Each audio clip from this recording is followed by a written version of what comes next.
Çdo vit, mijëra njerëz në mbar botën diagnostikohen me leukemi, një formë kanceri që prek qelizat e gjakut dhe palcën kockore. Mirë po, çfarë e bën këtë sëmundje veçanërisht insidioze, është fakti se shenjat e saj të hershme shpesh ngatrohen me sëmundje të zakonshme si gripi apo lodhja kronike. Shumë pacientë raportojnë se për muaj të tërë kanë injoruar simptomat, duke menduar se bëhet fjalë për diçka kalimtare. Leukemia zhvillohet kur qelizat e gjakut në palcën kockore fillojnë të shumëzohen në mënyrë të pakontrolluar, duke zëvendësuar qelizat e shëndetshme. Kjo çon në një sër problemesh që ndikojnë në të gjithë organizmin. Por njohja e shenjave të hershme mund të bëjë ndryshimin midis një trajtimi të suksesshëm dhe komplikacioneve serioze. Në këtë prezantim, do të eksplorohen 11 shenja alarmante që askush nuk duhet i injorojë. Është e rëndësishme të theksohet se prezenca e një apo disa prej këtyre simptomave nuk do të thotë domosdoshmërisht leukemi, por ato meritojnë vëmendje mjekësore për të përjashtuar këtë diagnozë serioze. Shenja 1. Lodhja e vazhdueshme dhe e pashpjegueshme. Lodhja është një nga simptomat më të shpeshta dhe më pak specifike të leukemisë, por ajo që e dallon nga lodhja normale është intensiteti dhe qëndrueshmëria e saj. Njerëzit me leukemi në fazat e para shpesh përshkruajnë një lloj dërmimi që nuk zgjidhet me pushim apo gjumë të mjaftueshëm. Kjo lodhje patologjike ndodh sepse qelizat e kancerit po zën vendin e qelizave të kuqe të gjakut, që transportojnë oksigjen në të gjithë trupin. Kur nivelet e oksigjenimit të indeve ulen, trupi përpiqet të kompensojë, duke u bërë më pak i gatshëm për aktivitete fizike apo mendore. Shumë pacientë raportojnë se edhe detyrat më të thjeshta, si të ngjiturit e shkallëve apo bërja e punëve shtëpiake, bëhen të lodhshme në mënyrë të pazakontë. Ajo që duhet të alarmojë është kur lodhja vazhdon për javë të tëra pa asnjë arsye të qartë, kur nuk përmirësohet me pushim dhe kur shoqërohet me simptoma të tjera si dobësi muskulore apo vështirësi në përqendrim. Nëse dikush gjen veten duke fjetur shumë më tepër se zakonisht, apo duke pasur nevojë për pushime të shpeshta gjatë ditës, ky është një sinjal që kërkon vlerësim mjekësor. Shenja 2. Infeksione të shpeshta dhe të përsëritura. Sistemi imunitar është linja e parë e mbrojtjes së trupit kundër mikroorganizmave patogjen. Në leukemi, prodhimi i qelizave të bardha të gjakut funksionale bie ndjeshëm, duke lënë organizmin të pambrojtur ndaj infeksioneve. Kjo manifestohet me infeksione që kthehen vazhdimisht, edhe pasi të trajtohen me antibiotik. Pacientët me leukemi në fazat e para mund të vërejnë se marrin ftoje apo grip shumë më shpesh se të tjerat rreth tyre. Ata mund të kenë infeksione të përsëritura të sinuseve, infeksione urinare që nuk shërohen plotësisht, apo probleme të vazhdueshme me infeksionet e lëkurës. Ajo që është karakteristike është se këto infeksione shpesh janë më të rënda dhe zgjasin më gjatë se normalja. Një shenjë tjetër alarmante është kur plagët apo gërvishtjet e vogla marrin më shumë kohë për të shëruar, apo kur shfaqen infeksione në vendet ku zakonisht nuk do të pritej. Kjo ndodh sepse trupi nuk ka mjaftueshëm qeliza të shëndetshme imunitare për të luftuar patogjenët dhe për të ndihmuar në procesin e shërimit. Nëse dikush vëren një rritje të papritur të frekuencës së infeksioneve, veçanërisht nëse kjo shoqërohet me simptoma të tjera, duhet të konsultojë një mjek sa më shpejt. Shenja 3. Ethe e përsëritur pa shkak të dukshëm. Ethe është një përgjigje e natyrshme e trupit ndaj infeksioneve, por kur shfaqet në mënyrë të përsëritur pa asnjë infeksion të dukshëm, mund të jetë një shenjë alarmante. Në rastin e leukemisë, ethe shpesh paraqitet si një simptom e vazhdueshme që vjen e shkon pa një model të qartë. Temperatura trupore mund të rritet mbi 38 gradë Celsius, shpesh shoqëruar me dridhje dhe djersitje nate. Shumë pacientë raportojnë se ndjejnë valë të nxehtësisë që alternojnë me të ftohura, duke e bërë të vështirë të kryejnë aktivitetet e përditshme. Ajo që e bën këtë simptom veçanërisht shqetësuese është fakti se nuk përmirësohet me medikamente antipiretike të zakonshme dhe nuk lidhet me asnjë infeksion të diagnostikuar. Ethe në leukemi mund të shkaktohet nga vetë qelizat e kancerit që lëshojnë substanca kimike në qarkullim, apo nga ndjeshmëria e shtuar ndaj infeksioneve të vogla që normalisht nuk do të shkaktonin temperaturë. Kur ethe përsëritet më shumë se 3 herë në një muaj, pa një shkak të identifikuar, apo kur shoqërohet me djersitje të rënda nate që kërkojnë ndërrimin e rrobave të gjumit, është thelbësore të kërkohet ndihmë mjekësore. Shenja 4. Gjakderdhje dhe gjurmë të lehta në lëkurë. Një nga shenjat më vizualisht të dukshme të leukemisë është prirja për të patur gjak nga hunda, mishrat e dhëmbëve, apo për të zhvilluar kujtime dhe gjurmë të lehta në lëkurë nga goditje minimale. Kjo ndodh sepse leukemia ndikon në prodhimin e trombociteve, qelizat e gjakut, përgjegjëse për mpiksjen. Kur numri trombociteve bie nën nivelet normale, gjakderdhjet bëhen më të shpeshta dhe më të vështira për t'u ndalur. Njerëzit mund të vërejnë se marrin gjak nga hunda pa asnjë shkak të dukshëm, apo që mishrat e dhëmbëve gjakojnë lehtësisht gjatë pastrimit të dhëmbëve. Gjurmët në lëkurë shfaqen shpesh në këmbë, krah apo pjesë të tjera të trupit, madje edhe pa u goditur ose pa e kujtuar ndonjë goditje. Një manifestim tjetër karakteristik është shfaqja e njollave të vogla të kuqe apo vjollës në lëkurë, të njohura si peteki. Këto janë gjakderdhje të vogla nën sipërfaqen e lëkurës që duken si pika dhe nuk zbehin kur shtypen. Në raste më serioze, mund të shfaqen hemoragji më të mëdha, të quajtura purpura, që krijojnë zona më të gjëra me ngjyrë vjollc apo kafe.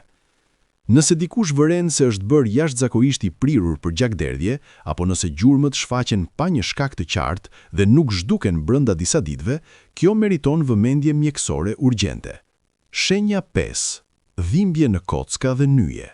Dhimbja në kocka është një simptom që shpesh nënvlerësohet, por mund të jetë një tregues i rëndësishëm i leukemisë në fazat e para. Kjo dhimbje ka karakteristika specifike që e dallojnë nga dhimbjet e zakonshme muskulore apo artritike. Dhimbja shkaktohet nga akumulimi i qelizave të leukemisë në palcën kockore, e cila bëhet e mbushur dhe shton presionin brenda kockave. Shumë pacient e përshkruajnë këtë si një dhimbje thellë, pulsuese që përkeqësohet gjatë natës dhe mund të ndërhyjë në gjumë. Kockat e gjata të këmbëve dhe krahëve janë më së shpeshti të prekura, por dhimbja mund të ndihet gjithashtu në kurrizin lumbar apo në kockën e gjoksit. Në disa raste, dhimbja në nyje mund të ngatrohet me artrit, por në leukemi, kjo dhimbje ka tendencë të jetë më difuze dhe jo e fokusuar vetëm në vetë nyjen. Ajo nuk përmirësohet ndjeshëm me medikamente antiinflamatore të zakonshme dhe mund të shoqërohet me një ndjenjë të përgjithshme dobësie në gjymtyr. Veçanërisht tek fëmijët, dhimbja në kocka është një simptom që nuk duhet injoruar kurrë, pasi leukemia akute limfoblastike është një nga format më të zakonshme të kancerit pediatrik. Nëse dhimbja në kocka zgjat më shumë se 2 javë, është intensive dhe ndikon në aftësinë për të kryer aktivitete normale, duhet bërë një vlerësim mjekësor i plot. Shenja 6. Ëndje e nyjeve limfatike. Nyjet limfatike janë pjesë integrale e sistemit imunitar dhe ndodhen në zona të ndryshme të trupit, përfshirë qafën, sqetullat, shternin dhe zonën e kërthizës. Në leukemi, këto nyje mund të fryen dhe të bëhen të prekshme në lëkurë, duke shërbyer si një sinjal alarmi i rëndësishëm. Ëndja ndodh sepse qelizat e leukemisë mund të grumbullohen në nyjet limfatike, duke shkaktuar zgjerimin e tyre. Ndryshe nga ëndja që vjen nga infeksionet e zakonshme, ëndja nga leukemia zakonisht nuk është e dhimbshme në prekje dhe nuk zvoglohet me kalimin e kohës. Nyjet e fryera mund të ndihen si topa të vegjël, të rrumbullakët që lëvizin lehtësisht nën gishtat kur palpohen. Në shumë raste, ëndja është më e dukshme në qafë dhe mund të jetë e njëanshme apo bilaterale. Disa pacient gjithashtu mund të kenë nyje të fryera në sqetulla që bëhen të dukshme kur ngren krahët apo në zonën e kërthizës. Një tipar karakteristik është se ëndja nuk shoqërohet me simptoma të tjera lokale të infeksionit, si skuqje apo nxehtësi e lëkurës përreth. Është e rëndësishme të theksohet se jo çdo ëndë limfatike do të thotë leukemi. Infeksionet virale, bakteriale, madje edhe një dhëmb i infektuar mund të shkaktojnë ëndë limfatike. Megjithatë, kur ëndja zgjat më shumë se 4 javë, përfshin shumë zona të trupit apo shoqërohet me simptoma të tjera sistemike, nevojitet një hetim mjekësor i detajuar. Shenja 7. Humbje peshe pa dietë apo ushtrime. Humbja e peshës pa u përpjekur është një nga simptomat që duhet të ngrej menjëherë dyshime për një gjendje serioze shëndetësore. Në kontekstin e leukemisë, kjo humbje peshë ndodh pa ndryshime në dietë apo nivel aktiviteti fizik dhe mund të jetë mjaft e dukshme. Mekanizmi pas kësaj humbje peshe është kompleks. Qelizat e kancerit kanë një metabolizëm shumë të lartë dhe konsumojnë sasi të mëdha energjie nga trupi. Kjo krijon një gjendje ku organizmi po djeg rezervat e tij edhe kur personi po konsumon ushqim në mënyrë normale. Përveç kësaj, Leukemia shpesh shoqërohet me humbje të oreksit dhe me ndjenjë të hershme ngopjeje, që kontribojnë mëtej në humbjen e peshës. Shumë pacientë raportojnë se rrobat fillojnë të duken të gjera, apo që të tjerët në rrethin e tyre komentojnë për ndryshimin në pamjen fizike. Në disa raste, humbja e peshës mund të jetë graduale, por në forma më agresive të leukemisë mund të jetë mjaft e shpejt, duke arritur disa kilogram në vetëm disa javë. Një tjetër aspekt i rëndësishëm është se humbja e peshës në leukemi shpesh shoqërohet me humbje të masës muskulore dhe jo vetëm të dhjamit. Kjo mund të çojë në dobësi të përgjithshme dhe në vështirësi për të kryer detyra fizike që më parë ishin të lehta. Kur dikush humb më shumë se 5% të peshës totale të trupit në një periudhë prej 6 muajsh, pa asnjë shpjegim, kjo meriton hetim mjekësor të menjëhershëm, veçanërisht nëse shoqërohet me lodhje, ethe apo simptoma të përmendura në këtë listë. Shenja 8. Djersitje e tepruar gjatë natës. Djersitja nate është një simptom që përjetohet nga shumë njerëz për arsye të ndryshme, por kur është intensive dhe e përsëritur, mund të jetë një shenjë leukemisë. Pacientët me këtë gjendje shpesh përshkruajnë se zgjohen plotësisht të njomur, duke kërkuar të ndërrojnë pijame dhe çarçaf gjatë natës. Kjo djersitje nuk është thjesht një ngrohje e lehtë apo pakënaqësi, por një procesi që lë personin plotësisht të lagur, sikur të kishte bërë dush me rroba. Shpesh shoqërohet me valë të nxehtësisë dhe të ftohtësisë dhe mund të ndodhë edhe kur temperatura e dhomës është e rehatshme. Djersitja nate në leukemi nuk ndryshon ndjeshëm me ndryshimin e kushteve të mjedisit, si hapja e dritares apo reduktimi i batanijes.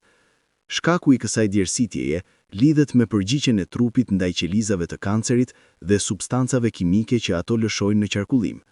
Organizmi përpiqet të rregullojë temperaturën e brendshme, por sistemi termorregullues nuk funksionon siç duhet për shkak të sëmundjes. Kjo çon në cikle të paparashikueshme të nxehtësisë dhe djersitjes. Është e rëndësishme të dallohet djersitja nate nga leukemia, nga ajo që mund të shkaktohet nga kushte të tjera si menopauza, infeksionet apo edhe ankthi.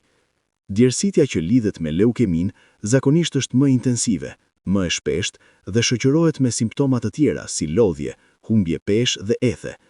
Nëse dikush pëson djersitje nate që ndodh më shumë se 3 herë në javë për më shumë se 2 javë, veçanërisht nëse është aq intensive sa kërkon ndërrimin e rrubave, duhet të konsultojë një mjek për të përjashtuar shkaqe serioze. Shenja 9. Vështirësi në frymarrje dhe dhimbje gjoksi. Dispnea, ose vështirësia në frymarrje, është një simptom që mund të jetë veçanërisht shqetësuese dhe që kërkon vëmendje të menjëhershme. Në leukemi, kjo mund të manifestohet si ndjenjë shkurtimi të frymës gjatë aktiviteteve të lehta, apo edhe në pushim në rastet më të përparuara. Vështirësia në frymarrje ndodh për disa arsye. Së pari, ulja e numrit të qelizave të kuqe të gjakut zvogëlon kapacitetin e gjakut për të transportuar oksigjen në inde, duke bërë që trupi të ndjejë nevojën për më shumë ajër. Së dyti, në disa forma të leukemisë, qelizat e kancerit mund të grumbullohen në enët e gjakut të mushkrive, duke ndërhyrë në shkëmbimin e gazeve. Së treti, ëndja e nyjeve limfatike në gjoks mund të ushtrojë presion mbi organe si mushkrit dhe zemra. Dhimbja në gjoks që shoqëron leukemin mund të ndihet si një presion, shtypje apo dhimbje e mprehtë që përkeqësohet me frymarrjen e thellë. Disa pacientë gjithashtu përjetojnë palpitacione apo rrahje zemre të shpejta, pasi zemra përpiqet të kompensojë për mungesën e oksigjenimit adekuat. Është kritike që çdo person që përjeton vështirësi në frymarrje që përkeqësohet, veçanërisht nëse është aq intensive sa kërkon ndërrimin e rrobave, duhet të konsultojë një mjek për të përjashtuar shkaqe serioze. Shenja 10. Dobësi dhe zbehje e lëkurës. Zbehja e lëkurës, e njohur mjekësisht si palor, është një shenjë jashtme që reflekton problemet e brendshme në prodhimin e gjakut. Kur numri i qelizave të kuqe të gjakut bie nën nivelet normale, lëkura humb tonin e saj të shëndetshëm roz dhe bëhet e zbehtë, ndonjëherë me një ngjyrë gri apo të verdhë. Kjo zbehje është veçanërisht e dukshme në zonat ku gjakroret janë më afër sipërfaqes së lëkurës, si fytyra, buzët, mishrat e brendshme të qepallës dhe shtrati i thonjve. Shumë njerëz mund ta vërejnë për herë të parë kur shohin fotografitë e tyre apo kur dikush tjetër komenton për pamjen e tyre. Dobësia që shoqëron këtë zbehje nuk është thjesht lodhje, por një ndjenjë thellë e mungesës së energjisë që ndikon në çdo aspekt të jetës së përditshme. Njerëzit mund të kenë vështirësi në ngjitjen e shkallëve, në bartjen e peshave të lehta, apo edhe në qëndrimin në këmbë për periudha të shkurtra kohore. Kjo dobësi muskulore lidhet me oksigjenimin e pamjaftueshëm të indeve, duke përfshirë muskujt. Një simptom tjetër e lidhur është marramendja, veçanërisht kur personi ngrihet shpejt nga pozicioni i ulur apo i shtrirë. Kjo ndodh sepse truri nuk po merr mjaftueshëm oksigjen dhe mund të shoqërohet me përjetim të shikimit të errët për momente të shkurtra. Kur zbehja është e vazhdueshme dhe shoqërohet me lodhje ekstreme dhe dobësi, është e domosdoshme të bëhet një analizë gjakut për të kontrolluar nivelet e hemoglobinës dhe të qelizave të tjera të gjakut. Shenja 11, ëndje në bark dhe pakënaqësi abdominale.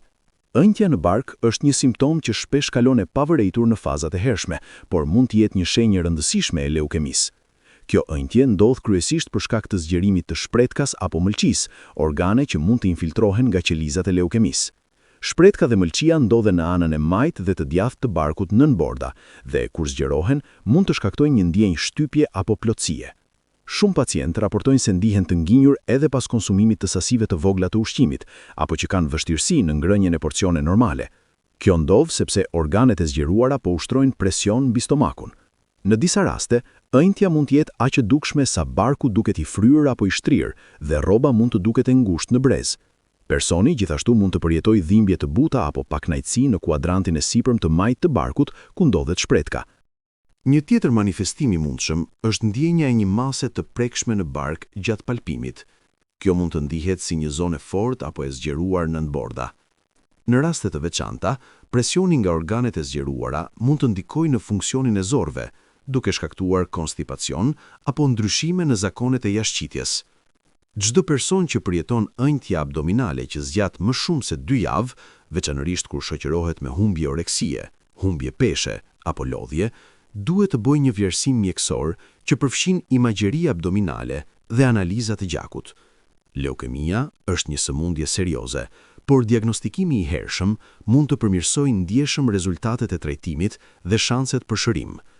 Njohja e këtyre 11 shenjave është hapi i parë drejt një reagimi të shpejtë dhe të përshtatshëm. Është thelbësore të kuptohet se asnjë nga këto simptoma, marrë individualisht, nuk është diagnostikuese për leukemi. Shumë prej tyre mund të shkaktohen nga kushte të tjera, më pak serioze. Megjithatë, kur disa prej këtyre simptomave shfaqen së bashku, apo kur një simptom është intensive dhe qëndrueshme, është koha për të konsultuar një profesionist të kujdesit shëndetësor. Mjeku do të fillojë me një histori të plotë mjekësore dhe një ekzaminim fizik, të ndjekur nga analiza laboratorike të gjakut. Një analizë thjeshtë e gjakut të plot mund të zbulojë anomali në numrin e qelizave të gjakut që justifikojnë hetime të mëtejshme. Nëse rezultatet janë shqetësuese, mund të rekomandohen teste shtesë, si biopsia e palcës kockore, që është standardi i artë për diagnostikimin e leukemisë. Askush nuk duhet të ndjejë turp apo të hezitojë të kërkojë ndihmë mjekësore për shkak të frikës nga diagnoza. Sot, trajtimet për leukemi kanë avancuar në mënyrë dramatike dhe shumë forma të sëmundjes janë të kurueshme, veçanërisht kur zbulohen herët. Kemoterapia, transplanti i qelizave staminale, terapitë e shënjestruara dhe imunoterapia janë vetëm disa nga opsionet që ofrohen. Përtej trajtimit mjekësor, përkrahje emocionale dhe psikologjike luan një rol vendimtar në udhëtimin e çdo pacienti me leukemi. Grupet e mbështetjes, këshillimi dhe rrjeti i fortë familjar dhe miqësor janë burime të çmuara që ndihmojnë në përballimin e sfidave që vijnë me këtë diagnozë. Në fund, mesazhi kryesor është ky: dëgjoje trupin.